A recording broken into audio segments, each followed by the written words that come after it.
أعوذ بالله من الشيطان الرجيم بسم الله الرحمن الرحيم السلام عليكم ورحمة الله وبركاته الحمد لله نحمدك يا من أوضحت لنا سبل الهداية وأزحت عن بشائرنا الغشاوة الغواية ونصلي ونسلم على من أرسلته شهيدا ومبشرا ونظيرا وداعيا إلى الله بإذنه وسراجا منيرا أشهد أن لا إله إلا الله وحده وأشهد أن محمدا عبده ورسوله.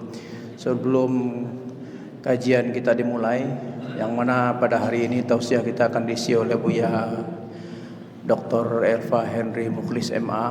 Alhamdulillah beliau hafizahullah, mudah-mudahan beliau keluarganya sehat walafiat, dilindungi dan dicurahkan keberkahan oleh Allah Subhanahu wa taala. Kami sampaikan juga kepada jamaah semua, ibu-ibu dan bapak, bahwa kajian ini dilaksanakan oleh Dewan Pimpinan Pusat Dai Rantau Minang Departemen Dakwah. Kami sedang mendistribusikan Al-Quran ke seluruh pelosok baik Sumatera Barat maupun di luar, yaitu Al-Quran daram bentuknya seperti ini.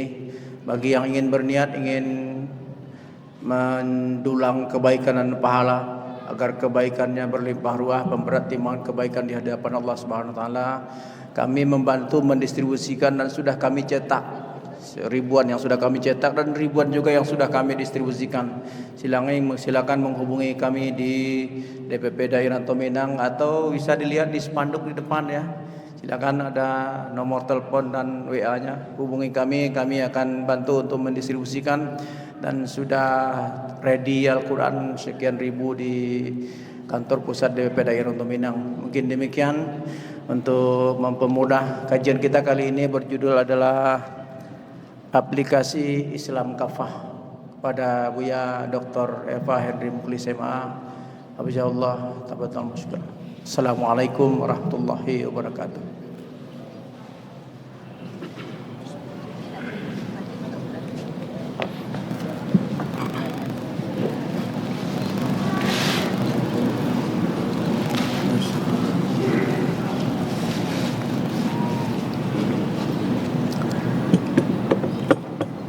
Assalamualaikum warahmatullahi wabarakatuh.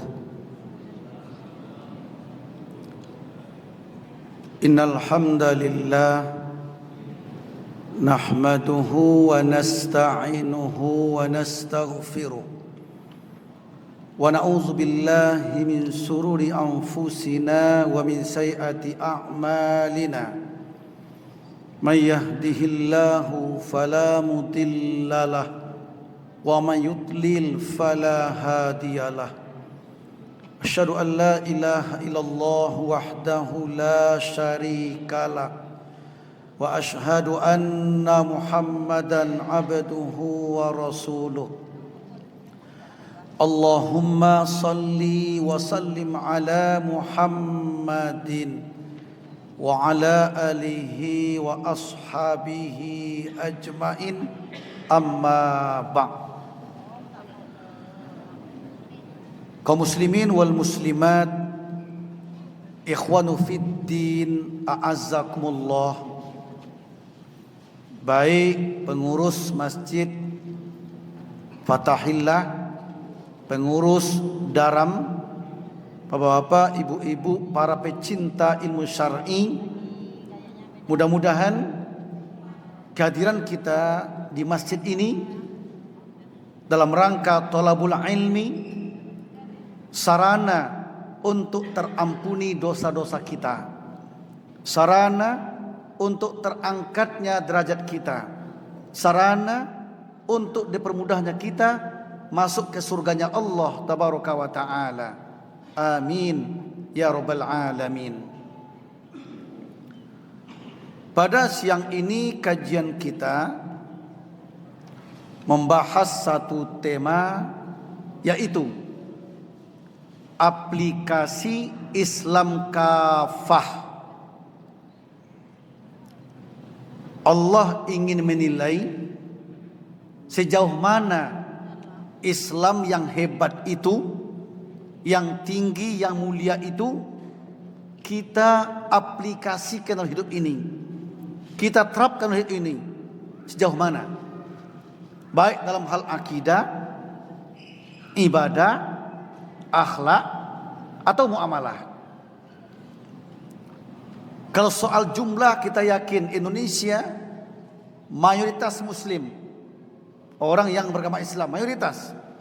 Pertanyaannya, sudahkah mayoritas juga mengamalkan Islam dalam kehidupan, baik secara pribadi atau dalam berbangsa bernegara?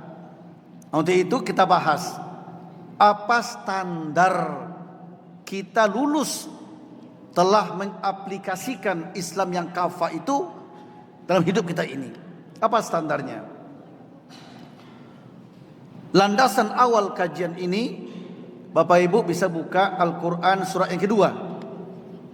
Surat kedua Al-Baqarah ayat 208. A'udzubillahi minasyaitonir rajim. Bismillahirrahmanirrahim. Ya ayyuhalladzina amanu dkhulu fis-silmi kaffah wa la tattabi'u khutuwatis syaitan innahu lakum aduwwum mubin. Wahai orang-orang yang beriman, masuklah kamu ke dalam Islam itu kafah, secara menyeluruh. Jangan tanggung-tanggung, jangan separuh-separuh. Masuklah ke Islam secara totalitas, dalam hal aspek apa saja, hendaklah secara Islam.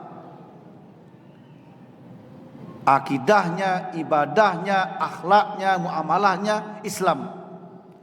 Metode usahanya, perdagangannya Islam. Berpakaiannya Islam. Tutur bicaranya, duduknya, berjalannya, tidurnya Islam. Ya. Allah inginkan tampakkanlah Islam itu sebagai baju kita, pakaian kita. Sehingga Allah pesankan pada surat 3 Ali Imran ayat yang ke-102. Ya ayyuhalladzina amanu taqullaha haqqa tuqatih wa la tamutunna illa wa antum muslimun. Ujung ayat lihat. Wa la tamutunna illa wa antum muslimun. Jangan kamu mati dulu sebelum menjadi muslim yang sempurna, yang kafah. Jadi Allah inginkan jangan sampai ajal dulu menjemput kita, sementara kita belum lagi Islam secara kafah. Nah, untuk itu bagaimana caranya menjadikan kita muslim kafah? Bagaimana caranya Islam yang sempurna itu bisa diterapkan dalam hidup ini? Pertama Allah berikan konsep pada surat yang ke-47. Coba lihat ya. Surat 47, Surat Muhammad ayat yang ke-35.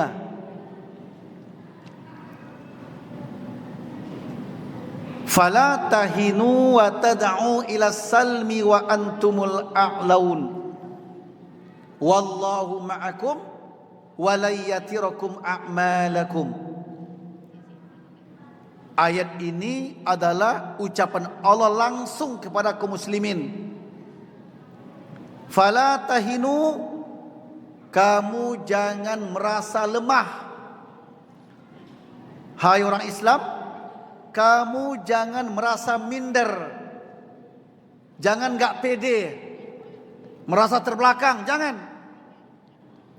Wa tad'u ila salmi, hendaklah kamu mampu mengajak orang, membawa orang ke dalam Islam yang cinta kedamaian. Di salmi di sini, salmi, salma, salmun, silmi, silma, silmun sama. Artinya Islam yang cinta kedamaian. Ajaklah olehmu orang lain masuk ke dalam Islam yang penuh kedamaian, yang cinta kedamaian. Wa antumul a'laun, kamulah kelompok yang teratas. Kamulah golongan yang teratas. Wallahu ma'akum. Allah selalu bersamamu. Allah siap membantumu kapanpun kau butuhkan. Walayyatirakum a'malakum. Allah tidak akan sia-siakan, Allah tak akan abaikan sekecil apapun kebaikanmu. Ayat ini mengungkapkan, ajaklah orang ke dalam Islam. Islam yang mana? Islam yang cinta kedamaian, salmi istilahnya. Kalau Islam itu bermakna cinta kedamaian, maka umatnya Muslim itu wajib mencintai kedamaian. Sudahkah kita mengajak orang kepada kedamaian, atau sebaliknya datang kepada orang memecah belah? Allah inginkan, jadilah kamu Muslim yang cinta damai, Muslim yang bersahabat, yang banyak teman, jangan banyak musuh. Ini yang pertama, ini hakikatnya Islam itu agama cinta kedamaian. Aplikasikanlah dalam hidup ini.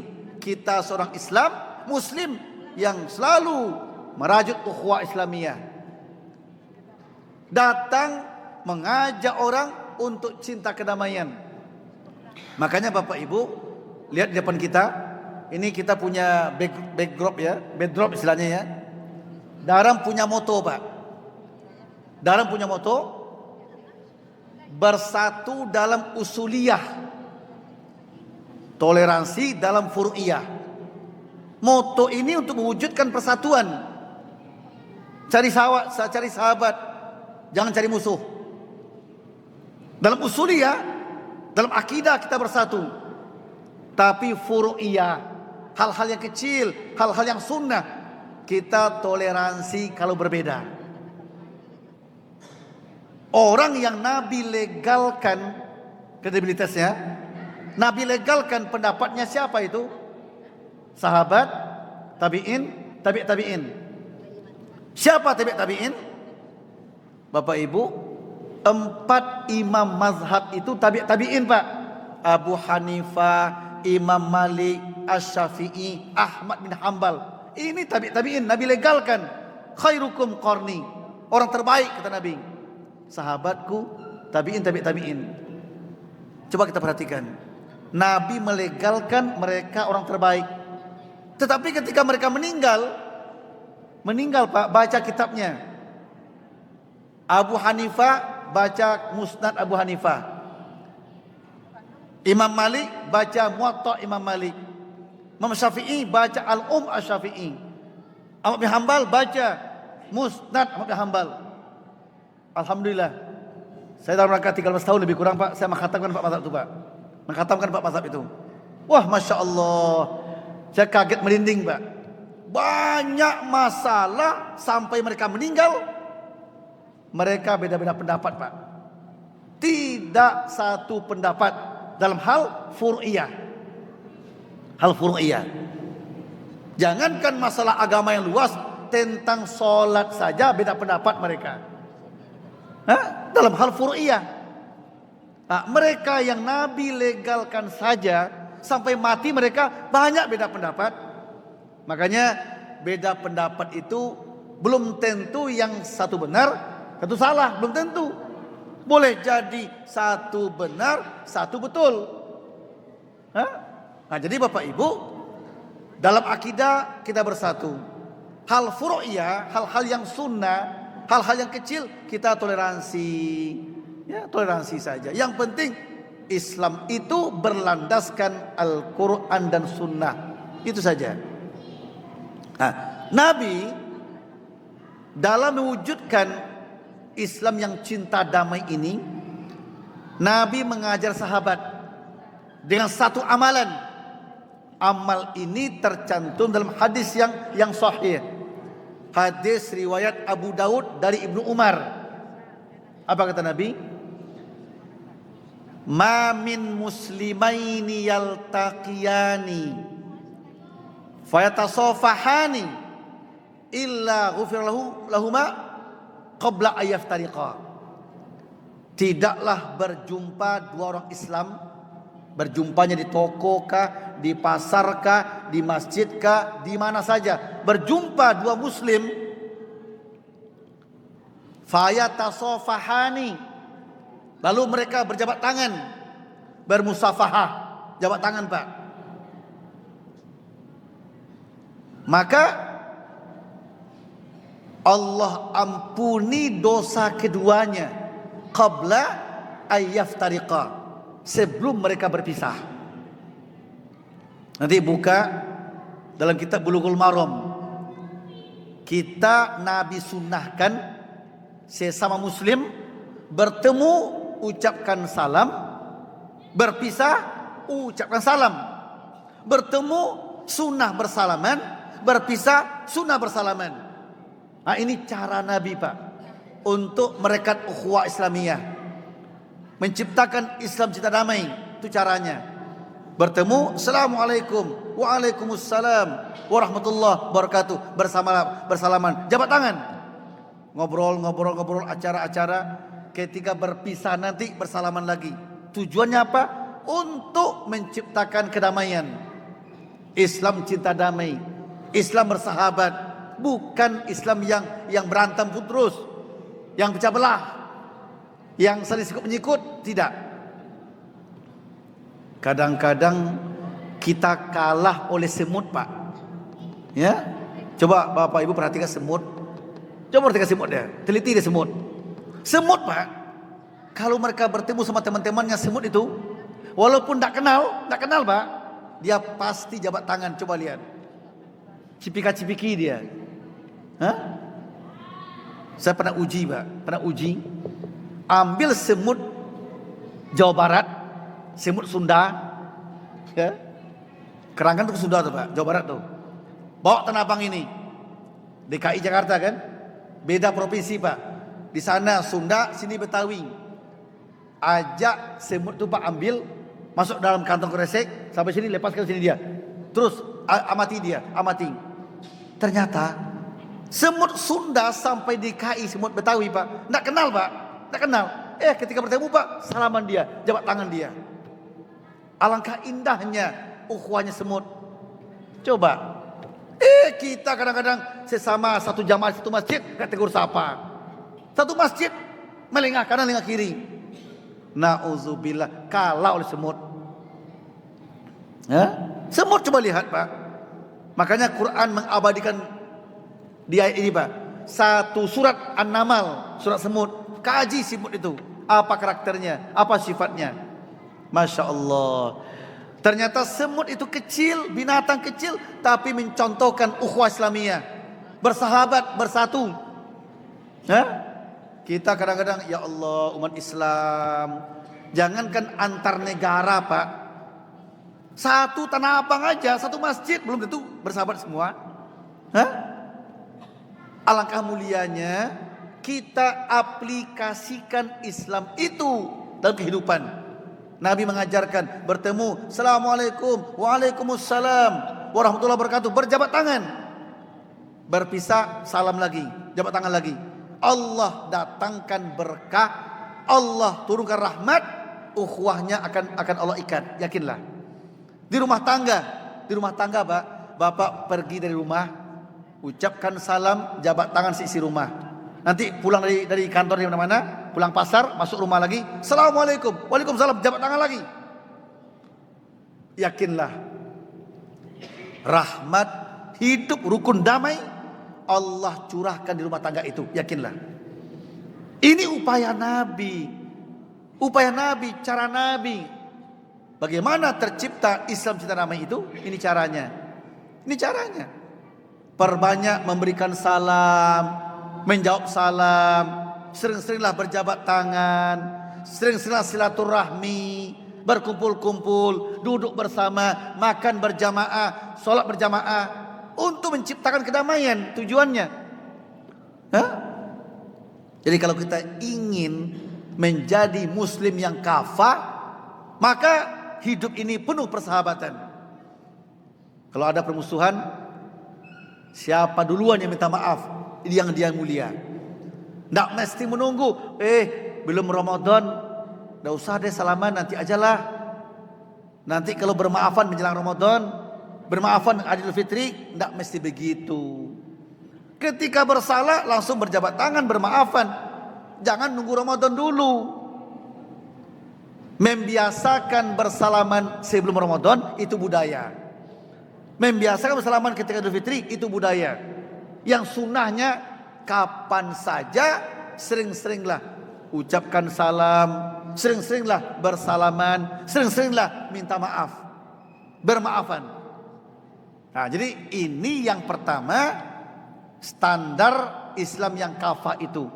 Muslim yang kafah, yang sempurna, hidupnya penuh kedamaian, rukun dan damai, saling mencintai, saling mendoakan, saling mengunjungi, ya, saling mendukung, bersahabat. Jadi kalau masih ada yang sering berantem, istighfar, taubat, itu bukan Muslim yang kafah. Ini yang pertama, ya. Yang kedua, standarnya apa? Nanti buka surat 3 Ali Imran. Ali Imran ayat 83. Afa ghaira dinillahi yabghun walahu aslama man fis samawati wal ard tau'an wa karhan wa ilaihi yurja'un. Kata Allah, apakah manusia atau mereka masih mencari agama selain Islam? Padahal telah Islamlah, artinya telah patuh dan tunduklah, telah berpasrah dirilah makhluk yang di langit ataupun di bumi, baik suka atau terpaksa, dan hanya kepada Allah lah mereka kembali. Apa tafsir ayat? Muslim yang kafah itu adalah aslama. Apa itu aslama? Dalam hidup ini mereka patuh dan tunduk kepada Allah. Mereka berserah diri kepada Allah, totalitas, baik jasmani ataupun rohani. Ketika datang perintah oleh Quran, oleh hadis, datang larangan di Quran hadis, mereka menyikapi dengan sami'na wa ata'na. Kami dengar ya Allah, kami siap mentaatinya, mematuhinya. Ini sikap Muslim kafah itu. Terkait perintah di Quran, perintah di hadis, larangan di Quran, larangan di hadis, mereka tidak pikir panjang. Dia sikapi dengan sami'na wa ata'na. Jangan sami'na wa antar-antarna, sami'na wa pikir-pikirna, apalagi sami'na wa asaina. Di mana Muslim kafahnya? Jadi Bapak Ibu, inginkah kita menjadi Muslim kafah? Maka jadikan diri ini patuh dan tunduk, berserah diri, tawakal kepada Allah tabaraka wa ta'ala. Perintah laksanakan, larangan tinggalkan. Kenapa? Nah, terkandung makna setiap perintah dikerjakan pasti ada manfaat. Setiap larangan ditinggalkan, kalau dilanggar pasti bermudarat, turumusnya. Ya, itu yang kedua. Jadi Muslim yang kafah itu hidupnya patuh tunduk ke Allah dalam hal apa saja. Ya, bukan hanya dalam hal ibadah, akidah, akhlak, tapi dalam hal apa saja, dalam berpakaian, dalam makan, minum, berjalan, berbicara, semuanya ada aturannya. Muslim yang kafah itu patuh dan tunduk dengan peraturan yang Allah katakan. Itu yang kedua. Yang ketiga, buka surat 37 As-Saffat. As-Saffat ayat 83 sampai 84. As-Saffat 83 sampai 84. Wa inna min syi'atihi la Ibrahim idh ja'a rabbahu biqalbin salim. Sesungguhnya Nabi Ibrahim adalah termasuk kelompok Nabi Nuh alaihissalam. Ingatlah ketika Nabi Ibrahim mendatangi Allah biqalbin salim, dengan hati orang Islam. Seperti apa? Hatinya suci, jiwanya bersih, pikiran jernih. Itulah Muslim. Itulah Muslim yang kafah. Hatinya bersih, jiwa suci, pikiran jernih. Bagaimana tekniknya, caranya? Banyak istighfar, sering baca Quran, banyak berzikir, perbanyak infak, sedekah, wakaf, zakat keluarkan. Segala sifat tercela singkirkan, iri, dengki, dendam.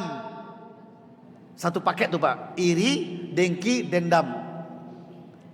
Ada paket lain, ujub, takabur, sombong. Satu paket pula itu, ujub, takabur, sombong. Garis besarnya ujub dan sombong. Di mana bedanya?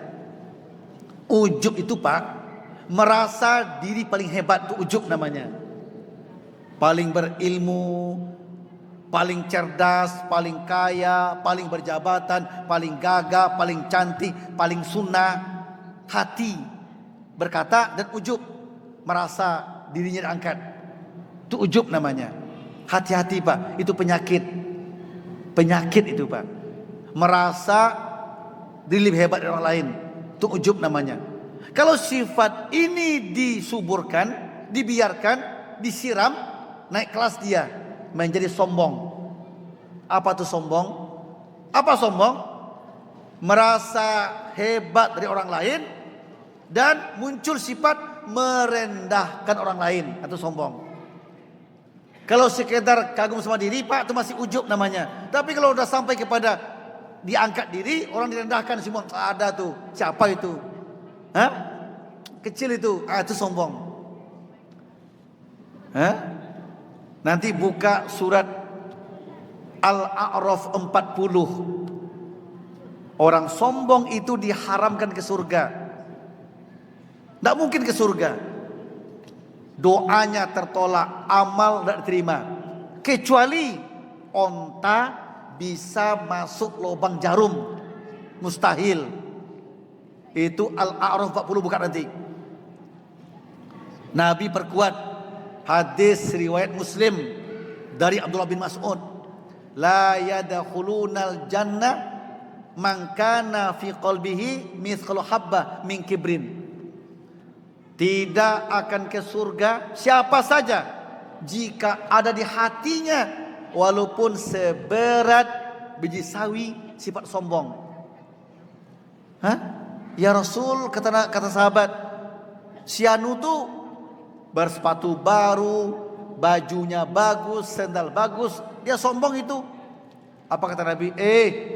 Itu bukan sombong. Allah tuh indah, mencintai keindahan.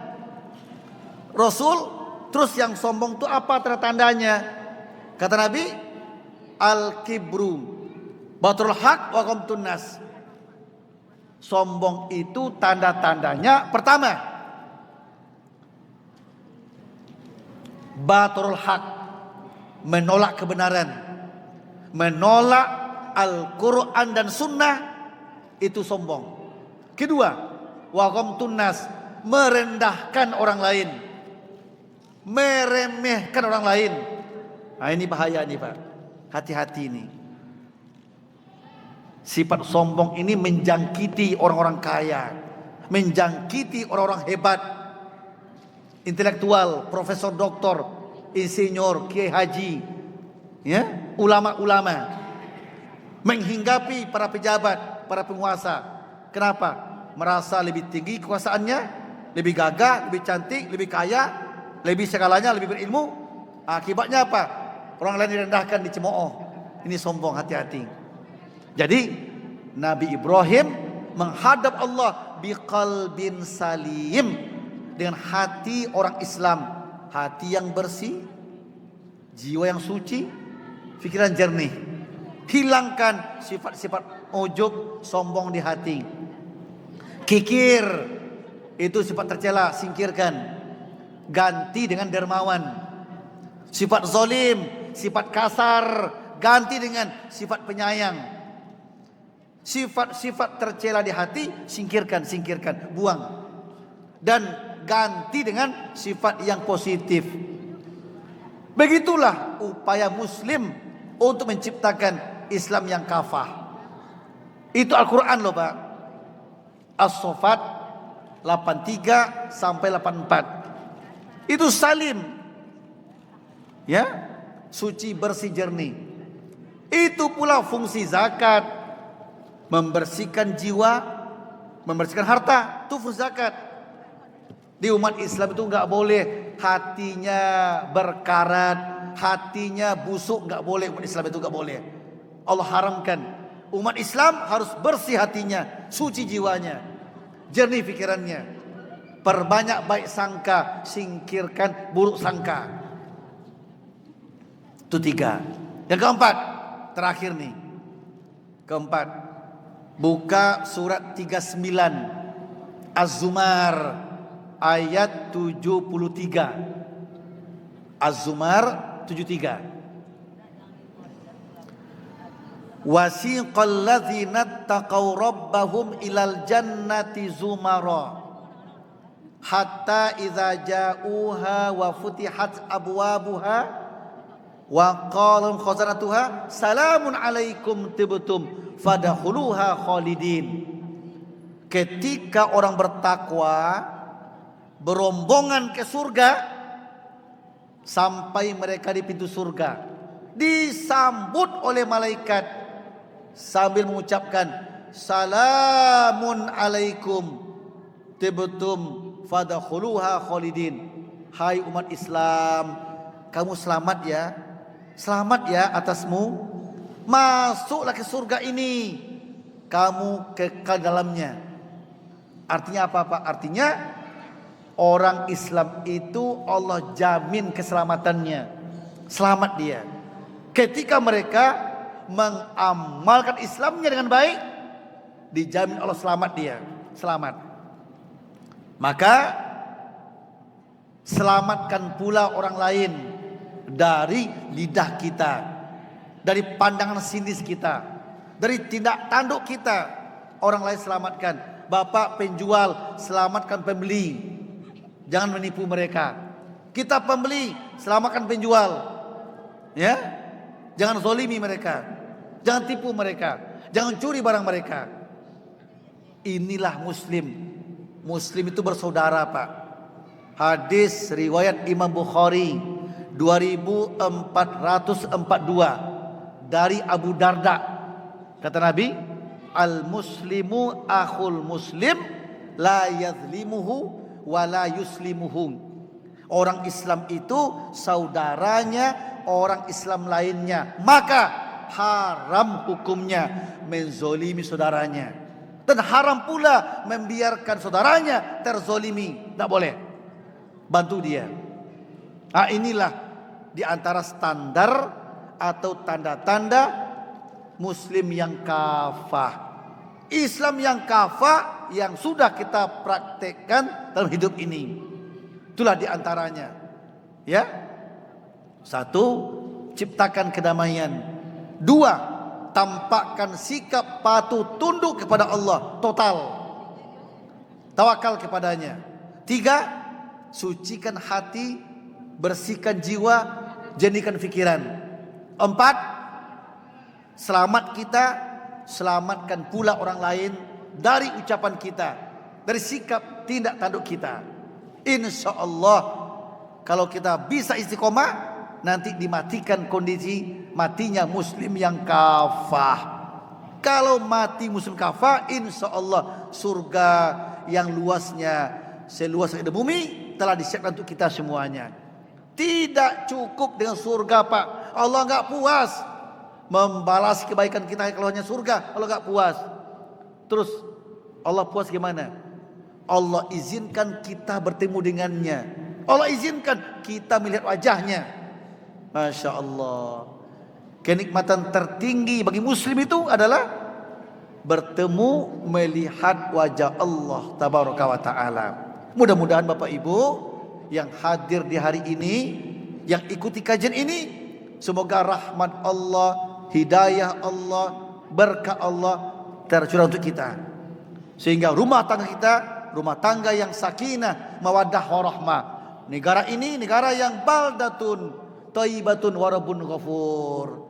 Mudah-mudahan kalaupun ajal tiba nanti, tiba saatnya mati Pak, semoga dalam kondisi beribadah kepada Allah tabaraka wa taala, matinya husnul khatimah. Amin ya rabbal alamin. Itulah untuk kajian kita pada siang ini. Silakan, baru 1:10 ya. Agak sebentar kita berdiskusi. Boleh bebas tentang apa saja, silakan. Yuk silakan. Bapak Ibu, ini para bundukan doang DKI Jakarta, muslimahnya daram, ibu-ibu silakan bertanya, boleh. Ada mikrofonnya? Ada mic-nya enggak? Silakan, ada bertanya boleh, silakan.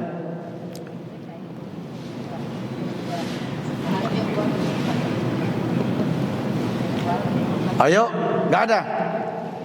Silakan. Mungkin maaf sini Pak, sini aja deh. Sini aja Pak. Ya, baik sini aja ya. Hidupin mic-nya. Ya. Assalamualaikum warahmatullahi wabarakatuh. Waalaikumsalam warahmatullahi wabarakatuh. Bagaimana kita mengantisipasi kebaikan yang setelahnya beberapa waktu kemudian kita menjadi ria. Misalnya kita membantu orang, kalau tidak saya bantu kamu wadah, kamu menjadi apa? Maksudnya itu tadinya ikhlas Ustaz, tadinya awalnya ikhlas, kemudian beberapa hari kemudian jadi orang-orang. Kalau dia pernah membantu orang untuk menjadi sukses atau untuk orang kuliah atau apa kebaikan semuanya. Terima kasih. Assalamualaikum warahmatullahi wabarakatuh. Ya. Perlu kita camkan di hati bahwa ibadah apapun yang kita kerjakan, amal kebaikan apapun kita perbuat, Allah pastikan diterima dua syaratnya. Pertama, yang ikhlas. Yang kedua, berdasarkan sunnah Rasul, ada dalilnya. Ikhlas artinya apa? Artinya berbuat sesuatu atas perintah Allah, mengharapkan balasan dari Allah saja. Ikhlas. Tata caranya berdasarkan dalil nas yang ada, baik dalilnya Al-Quran atau As-Sunnah. Ada contoh sebelumnya, baik contoh dari Nabi, contoh sahabat, contoh tabi'in dan contoh tabi'in. Kalau sudah begitu, insya Allah Allah terima ibadah kita, kebaikan kita, termasuk bantuan kita sama orang lain, Allah terima itu. Jadi tanamkan keikhlasan semata-mata karena Allah. Awalnya udah ikhlas ya. Lalu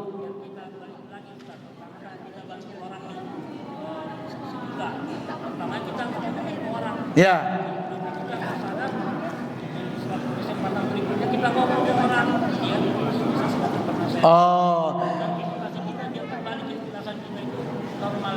Antisipasi gimana? Ya pertama istighfar. Istighfar kita. Awalnya kita bantu orang 1 juta, kita bantu orang kan? Orang kita bantu dengan uang 1 juta, lalu dia berhasil. Tahun depan kita ngomong. Apa ngomongnya tahun depan?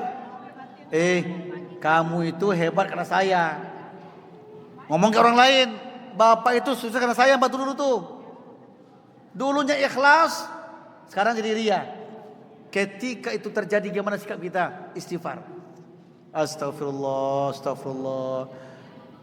Ya, kita istighfar dan kita taubat ke Allah. Ketika hilang ikhlasnya, yang muncul ria, maka terhapuslah amal kebaikan kita, rugi. Jadi apa solusinya? Solusinya yakinilah apapun yang kita perbuat berupa kebaikan, untuk kita pahalanya, untuk kita balasannya. Tapi begitu kita nggak ikhlas lagi, sudah ria, terhapus pahalanya. Minyak abi sambat tak lama. Apa tuh? Minyak abi sambat tak lama. Bikin masakan, bikin rendang, sudah habis minyak, udah habis kelapa, udah habis cabai segala macam. Begitu masakan selesai, dimakan nggak enak. Kenapa nggak enak? Banyak faktornya. Akibatnya apa? Dibuang. Artinya apa? Mubazir. Nah, jadi amal yang tidak ikhlas itu, yang riya itu menjadikan amalnya sia-sia, rugi. Ya, makanya begitu kita tidak ikhlas, istighfar, itu aja. Istighfar. Ya, mengikuti keburukan dan kebaikan, Allah akan hapus dosanya. Ya gitu. Allah ganti keburukan dengan kebaikan nantinya. Gitu Pak. Ada yang lain? Silakan. Jadi Bapak Ibu, Islam itu sudah kafah. Islam itu agama Allah yang pasti sudah sempurna. Tinggal lagi bagaimana kita sebagai muslim, orang Islam, menjalankan Islam yang sempurna dengan baik. Ya, Islamnya kafah, muslimnya juga yang kafah. Tentu kita sering-seringlah bermuhasabah, sering-seringlah introspeksi diri. Bapak Ibu dagang biasa menghitung dagangannya. Ya, apa tujuannya? Apakah beruntung atau rugi? Betul nggak? Akhir bulan, akhir tahun, hitung-hitung dagangan. Apa tujuannya? Untuk mengetahui apakah dagangannya beruntung atau rugi. Kita jarang menghitung-hitung diri. Buka surat 21 Al-Anbiya ayat pertama. Iqtaraba lin-nasi hisabuhum wa hum fi ghaflatin mu'ridun, kata Allah. Hampir sampai kepada manusia hari kematian, hari hisab, tapi mereka masih lalai. Nah, jadi Allah menginginkan sering-seringlah menghisab diri, sering-seringlah bermuhasabah, menghitung-hitung diri. Begitu mau tidur, kita muhasabah. Seandainya aku mati malam ini, akankah ke surga ke neraka? Nah, kalau kita yakin ibadah sudah banyak, dosa dikit, insya Allah ke surga. Tapi kalau kita yakin dosa yang banyak, amal dikit, kita ke neraka. Nah, jadi sering-seringlah menghitung diri. Ya, jangan hanya menghitung uang terus. Hitung uang, iya betul itu. Rugi atau untung dagangannya. Sesekali hitung dirilah. Setahun ini apakah amal kita meningkat atau tidak? Nah, itu hitung diri. Jadi Dairatul Minang sebenarnya tujuan berdirinya apa? Ini wadah dakwah Pak. Wadah dakwah untuk menyampaikan Islam ke orang Minang dan orang tak Minang. Orang mana saja. Itu tujuan utamanya. Islam yang mana? Islam yang penuh persatuan tadi. Ya, Islam yang berlandaskan Al-Quran dan Sunnah dan menyatukan para ulamanya, menyatukan masyarakatnya agar mereka bersatu di bawah undang-undang Allah dan Rasulnya, bersatu dalam Al-Quran dan Sunnah. Di dalam itu Pak, bermacam ormas terima. Ormasnya NU nggak ada masalah, Muhammadiyah silakan, Persis silakan, Salafi silakan, Jemaah Tabligh silakan. Yang penting mau nggak ikatannya satu? Apa ikatannya? Al-Quran dan Sunnah, itu ikatannya. Nah, begitu Pak. Karena Allah menurunkan Islam satu, cuma Islam satu. Islam yang Allah turunkan cuma satu Pak. Karena duanya. Quran pun juga satu, karena duanya. Ya, nah gitu. Jadi yang terpenting adalah tanamkan sifat tawadhu', ilmu padi. Jangan sombong ilmu jagung. Bedanya apa, Pak? Ilmu padi sama ilmu jagung bedanya apa? Kalau padi semakin berisi, semakin nunduk. Kalau padi nunduk, Pak, itu udah berisi itu. Jenderal itu pakatnya itu, Pak. Tapi kalau ilmu jagung beda. Ilmu jagung semakin berisi, semakin tinggi dia, merasa gini dia. Ilmu jagung. Kalau tentara tuh kopral itu, palang pintu itu. Ya. Nah, jadi Bapak Ibu, Allah menginginkan jadilah kita kaya ilmu, kaya amal, tapi rendah hati. Jangan sombong. Ya. Sombong itu penyakit. Allah haram ke surga kita. Apa sombong? Menolak kebenaran. Quran, sunnah ditolak, sombong. Kedua, merendahkan orang lain. Ini na'udzubillah, ini penyakit nih, Pak. Kita merasa hebat, merasa pintar segala macam, yang direndahkan, gak ada apa-apanya itu. Ngapain? Na'udzubillah min zalik. Justru yang sombong itu menimpa orang berilmu, Pak. Orang berilmu menimpa ulama, bukan orang bodoh. Bukan orang yang miskin, tidak. Yang sombong itu menimpa orang yang berilmu, yang ulama-ulamanya, yang berpangkat pejabatannya. Na'udzubillah. Ya. Yang lain silakan, masih ada? Ayo Bapak Ibu. Ayo. Ibu-ibu ada enggak yang bertanya? Para bundo? Ada tanya enggak? Silakan, boleh, bebas. Tentang apa saja boleh, silakan, bebas. Kalau tidak ada, cukup demikian. InsyaAllah kita sepekan lagi yang gak sampai, kita masuk ke bulan Ramadan yang penuh berkah. Mari kita gunakan Ramadan ini dengan sebaik-baiknya beribadah. Siangnya puasa, malamnya qiyamul lail, berikan orang perbukaan, baca Quran, banyak infak sedekah, wakaf, zakat, sibukkan diri oleh beribadah. Semoga nanti 1 Syawal kita suci bersih seperti bayi baru lahir karena ibadah itu. Ya. Manfaatkan Ramadan besok. Jangan tunggu waktu. Kita masih muda, masih ada tahun depan.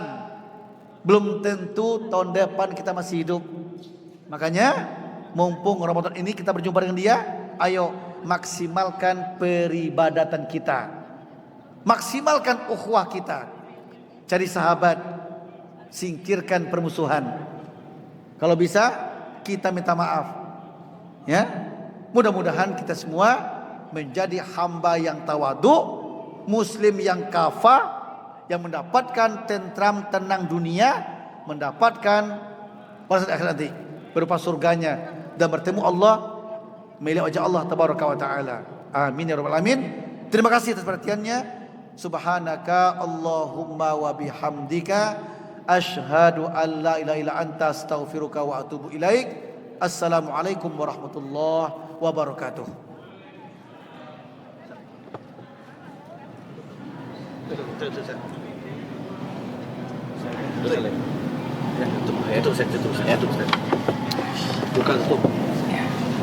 Alhamdulillah selesai kajian kita tausiah hari ini. InsyaAllah manfaat buat kita ya, mempermudah hidup kita di dunia dan akhirat. Mudah-mudahan hatinya lapang, pikirannya tenang, rezeki berlimpah ruah ya.